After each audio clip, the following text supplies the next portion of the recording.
Process analysis, back in black.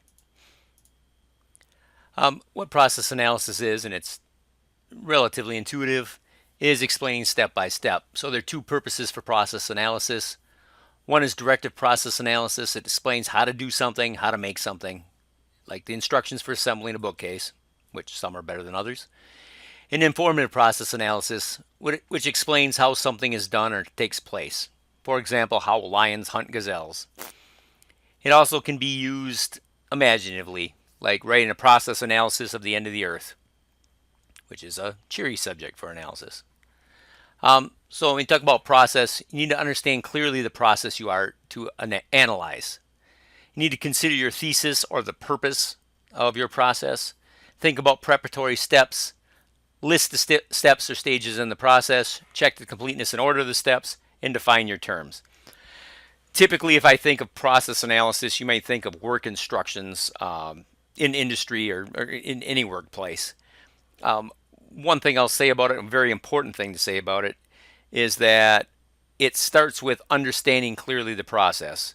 I worked in industry a lot, and if you would go to do a new manufacturing process, it's very important that the people writing the process go out, view the process, do the process themselves, and then go through the process probably again with someone who is an expert so that they can accurately ensure that all the steps or stages in the process are covered.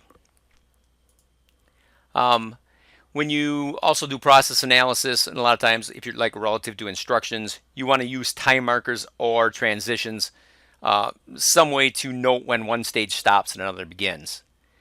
You really want to be specific. Specific language is very important, particularly with work instructions of any kind. And then you want to revise.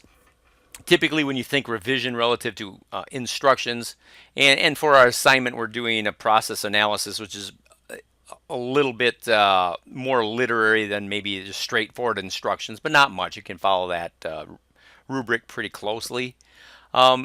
You want to do revision. So when I worked in industry, I did write a lot of instructions. One thing I would do is I would write the instructions, go over the instructions with someone who did it all the time, make sure that it looked right, and then we would take the instructions and have someone who didn't know very much about the process see if they could follow the instructions and do what was needed to be done. Typically, you would miss a step or two, something you overlooked, and then you would revise it.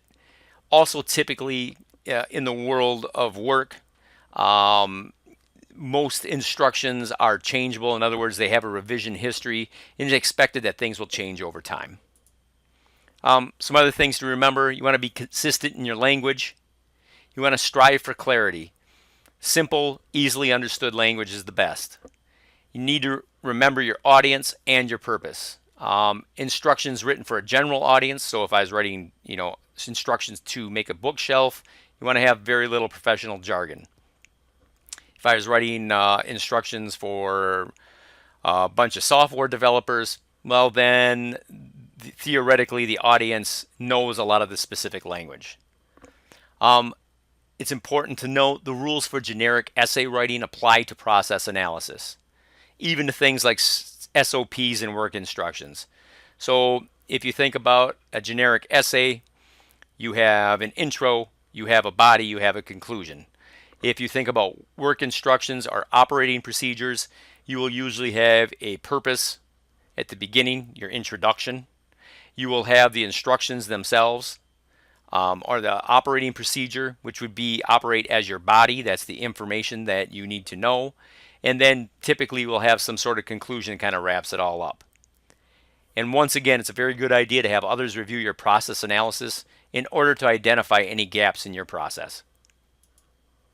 So for final thoughts on process analysis, writing clear work process analyses is part of many careers. So this is something that all of you will probably get a chance to do sometime in your career.